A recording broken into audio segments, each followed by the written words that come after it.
जब हाथ गाड़ी उसके पीछे से गाड़ी लगी है ना, 70 फुट दूर गाड़ी जाके गिरी है घूमती हुई। अच्छा। उसके बाद आप खुद सोचें कैसे चांस हो सकता है कि बंदा बाजे। 70 फुट। इसके अंदर 6 अफराद मौजूद थे, जिसमें एक लड़का था, हसनैन उसका नाम है, एक उसकी वालदा थी, एक उसकी बीवी थी और एक उसकी बहन थी, और 2 उसके बच्चे थे अपने हसनैन के, यानी कि 6 टोटल अफराद खल्के हकीकी को मिले। अच्छा, ये बताइएगा कि फौरन चाप आग हो गई या मतलब कोई अस्पताल जाने का टाइम मिला? बिल्कुल टाइम नहीं मिला। सामने अब तक ये बातें आई हैं कि उनके ऊपर अभी 302 लगी नहीं। उसकी वजह यह कि वो लड़का अंडर एज है, मतलब नाबालिग है। नाबालग लड़का है। सिर्फ उसके ऊपर ये दफात लगेंगे कि वो बगैर लाइसेंस के गाड़ी ड्राइव कर रहा है, और हादसा कुदरती तौर पर हुआ है। बर्गर खाने के लिए घर से गया हूँ, मेरे वालिद मुझे रोक रहे थे कि गाड़ी बेटा ना लेकर जाओ। मैंने कहा नहीं पापा जी, हम अभी आ जाते हैं। तो मैंने जिद से गाड़ी निकाली और मैं निकला, और मुझे नहीं पता था इतना बड़ा आसान है रूनमा होगा। बिस्मिल्लाहिर्रहमानिर्रहीम, अस्सलाम वालेकुम नाज़रीन, आपको विश्वास इशार अलबारी आपकी खिदमत में हाजिर है और आप देख रहे हैं पायनियर प्रोड्यूस। नाज़रीन, कुछ रोज़ पहले डिफेंस में इंतहाई अफसोसनाक वाक़या पेश आया, जिसमें कार हादसे में एक ही ख़ानदान के 6 अफराद लुक़्मे अजल बन गए। और यकीनन वो वाक़या जिसकी वजह से पूरे इलाके में एक सोगवार सा माहौल बना। और उसके बाद वो वाक़या कैसे हुआ, उनमें एक ऐनी शाहिदीन हमारे साथ मौजूद है, इनसे बात करते हैं। अस्सलाम वालेकुम। वालेकुम अस्सलाम। राय साहब कैसे हैं? अल्हम्दुलिल्लाह जिशान राय भाई। साहब, मुझे बताएं कि ये वाक़या इंतहाई अफसोस था, और जिसमें कहा जा रहा है कि एक ही ख़ानदान के, एक ही घर के 6 अफराद जो है वो कार हादसे में चाप आग हुए। आप वहाँ पर मौजूद थे, क्या देखा और ये हुआ कैसे? जिशान भाई, सबसे पहले तो मैं आपको बताता चलूँ कि जब हमें वाक़े की इतलात मिली कि DHA फेज़ 7 में ये वाक़या मैकडोनल्ड के करीब पेश आया है, तो हम वहाँ पर भी पहुँचे और हम उनके घर भी पहुँचे, लवाहिकीन के घर। वहाँ पर जब हम पहुँचे तो वहाँ पर यह बताया जा रहा है कि जो नौजवान बच्चा जिसका नाम अफनान है, वो इनकी गाड़ी को फॉलो करता हुआ, यानी कि इनके पीछे आ रहा था। उसने देखा कि एक तरफ बैरियर है, दूसरी तरफ भी बैरियर है, वहाँ पर नाका जो पुलिस का लगा होता है। जब वो बैरियर दोनों साइडों से दरमियान से उसने गाड़ी निकाली तो उसकी गाड़ी की स्पीड होगी तेज़, वो इनकी गाड़ी से जाकर टकराया। टकराने के बाद इनकी गाड़ी जो है उसको शदीद नुकसान पहुंचा, और उसके बाद इसके अंदर 6 अफराद मौजूद थे, जिसमें एक लड़का था, हसनैन उसका नाम है, एक उसकी वालदा थी, एक उसकी बीवी थी और एक उसकी बहन थी, और 2 उसके बच्चे थे अपने हसनैन के, यानी कि 6 टोटल अफराद खल्के हकीकी को मिले। अच्छा, ये बताइएगा कि फौरन चाप आग हो गई या मतलब कोई अस्पताल जाने का टाइम मिला? बिल्कुल टाइम नहीं मिला। उसकी वजह यह थी कि जो पीछे और बैक की जो शीशा है, स्क्रीनें दोनों टूट के उनके ऊपर गिरी हैं। बच्चे चूँकि मासूम थे वो भी मर गए, औरतें भी, लेडीज़ भी ना, उनमें एक ही मर्द था। तो वो चूँकि गाड़ी ड्राइव कर रहा था, हादसा सामने से चूँकि जब गाड़ी टकराई भी है, और जब गाड़ी उसके पीछे से गाड़ी लगी है ना, 70 फुट दूर गाड़ी जाके गिरी है घूमती हुई। अच्छा। उसके बाद आप खुद सोचें कैसे चांस हो सकता है कि बंदा बाजे। 70 फुट दूर गाड़ी ठोकर लगने के बाद कल्टियाँ खाती हुई गई है। जिसकी गाड़ी लगी है, जिसका नाम अफनान है, उसकी उम्र कितनी है और उसको कुछ नहीं हुआ? देखिए, उसको इसलिए कुछ नहीं हुआ कि वो टक्कर मारने वाला था। बात समझ आ रही है? अगर आप ड्राइविंग करते तो आप ये बात को समझे।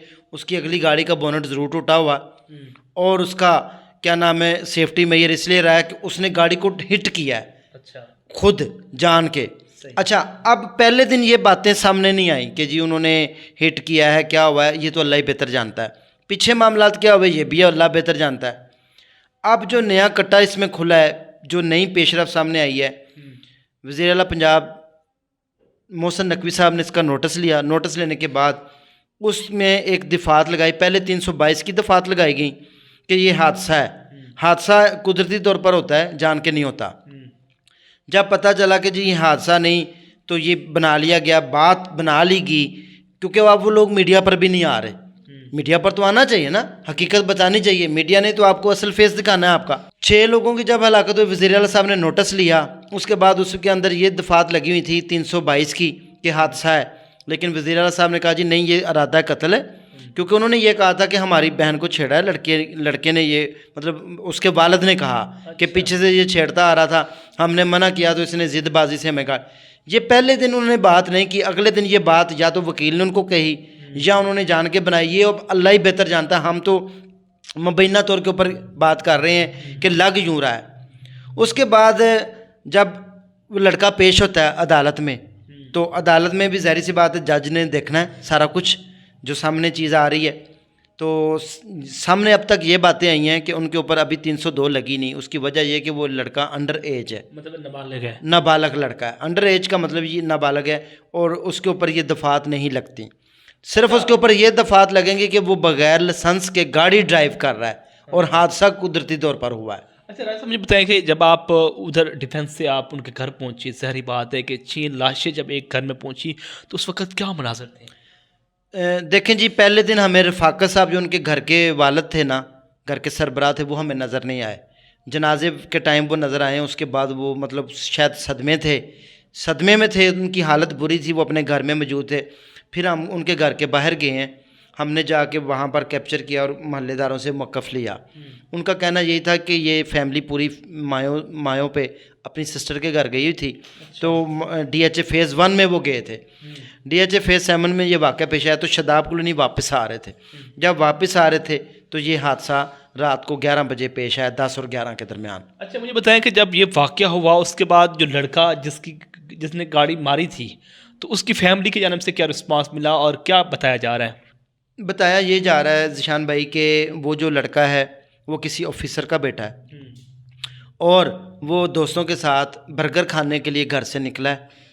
अब ये अल्लाह ही बेहतर जानता है। देखिए, अंदर की बात तो नहीं, लड़के का बयान सोशल मीडिया के ऊपर वायरल है, जो कि ट्रैफिक वार्डन ने भी चलाया है कि भी कम उम्र नौजवान अगर बच्चा ड्राइविंग करता है तो उसका ये अंजाम होता है। और उसके अलावा पुलिस वालों ने उसका मौक़िफ़ लेके, लड़के ने का मौक़िफ़ ये है कि मैंने जानबूझ के एक्सीडेंट नहीं किया, ये मेरे से कुदरती तौर के ऊपर हादसा सरज़द हुआ है। मैं अपने दोस्तों के हमरा बर्गर खाने के लिए घर से गया हूँ, मेरे वालिद मुझे रोक रहे थे कि गाड़ी बेटा ना लेकर जाओ। मैंने कहा नहीं पापा जी, हम अभी आ जाते हैं। तो मैंने ज़िद से गाड़ी निकाली और मैं निकला, और मुझे नहीं पता था इतना बड़ा आसान रूनमा हो गया। राजा साहब, इस वक्त जो सूरत यार आप देख सकते हैं कि एक ही ख़ानदान के, एक ही फैमिली के जो है वो 6 जो है जवानियाँ उजड़ गई। जिस तरह देख सकते हैं कि 2 मासूम बच्चे भी हैं और उसके बाद 2 ख़वातीन भी हैं, एक नौजवान भी है। तो ये मामला जब हुआ, आप देख सकते हैं कि पूरी फैमिली में जो है कुर्ब व क़यामत के मनाज़िर हैं। तो लास्ट पे क्या पैगाम देना चाहेंगे कि इस तरह के जो मामलात होते हैं इससे रोकथाम कैसे की जा सकती है? देखें, उसके बाद हमने अपनी आंखों से मैंने कल देखा है कि ट्रैफिक जो हमारी ट्रैफिक पुलिस है ना, उसने बहुत अच्छा किरदार अदा किया है कि अब क्रैकडाउन शुरू कर दिया है। अंडर 18 एज जितने भी हैं नौजवान लड़के लड़कियां, जो भी हो, उसको फौरी तौर के ऊपर पकड़ें, उसकी गाड़ी को बंद कर दें, और जब तक लाइसेंस नहीं है किसी के पास, ड्राइविंग लाइसेंस, जो अपना अच्छी तरीके से ट्रेनिंग लेके ड्राइविंग लाइसेंस बनवाए, उसको इजाज़त हो वो गाड़ी चलाए। तो अगर आप इन चीज़ों के ऊपर अमल दरामद करते हैं और कोई बंदा पकड़ा जाता है, उसकी गाड़ी बंद कर दें, उसकी गाड़ी दें ही ना, जब तक कोई बड़ा आके ज़िम्मेदारी ना उठाए कि जी ज़मानत ना दे जिसको कहते हैं। तो अगर आप इस तरह की चीज़ों को नोट करेंगे, नोटिस लेंगे, तो इस तरह के वाक़यात की रोकथाम हो सकती है। इसके अलावा जो मेन बात है वो मैं ये बताना चाहता हूँ कि जो अमीर माँ बाप हैं, जिनकी औलादें गाड़ियाँ लेकर चली जाती हैं, उनको नज़र रखनी चाहिए अपने बच्चों के ऊपर, खुसूसी तौर के ऊपर जिन बच्चों को ड्राइविंग नहीं आती। मेरे एक दोस्त हैं, उन्होंने मुझे बहुत अच्छी बात की। उन्होंने कहा जी मैं कभी कभार लोकल तो अपने बेटे को गाड़ी दे देता हूँ, वो डॉक्टर हैं, मेरे दोस्त हैं, तो मैंने अपने बेटे को कभी लॉन्ग ड्राइव के ऊपर गाड़ी नहीं दी। हालांकि वो बच्चा जवान है, 19 साल उसकी उम्र है, गाड़ी उसको चलानी आती है, ड्राइविंग लाइसेंस उसका बना। कहता मुझे उसके ऊपर एतबार नहीं। तो मुझे उनकी ये बात अच्छी लगी। पेरेंट्स को चाहिए कि कम उम्र नाबालग बच्चों को कभी भी गाड़ी मोटरसाइकिल वगैरह ना दें, तो तब हम इन हादसा से बच सकते हैं। आपने गुफ्तगू सुनी रजा नसीर साहब की, और यकीनन ये आनी शाहिदीन भी हैं, और साथ ही साथ जो है इन्होंने मुकम्मल इस मामले को जो है कवर भी किया है और मुकम्मल तौर पर इसकी तहकीक भी की है। 6 अफराद जो है इस वाक़े में जहाँ भाग हुए, और यकीनन इस वाक़े के बाद पूरे इलाके में सोगवार वाली सूरत हाल बनी हुई थी। और इस तरह के जो मामलात होते हैं, इनसे यकीनन जो है बचने का यही हल है कि जो ऐसे बच्चे जिनके पास लाइसेंस नहीं है और जो गाड़ी सही नहीं चला सकते, काइंडली उनको गाड़ी नहीं दें। हम दुआ कर सकते हैं कि अल्लाह उन मरहूमीन की जो है मग़फ़िरत फरमाए और लवाहिकीन को सब्र जमील अता फरमाए। अपने मेज़बान चार अलबानी को पायनियर वर्ल्ड न्यूज़ से इजाज़त दीजिए। अल्लाह निगहबान।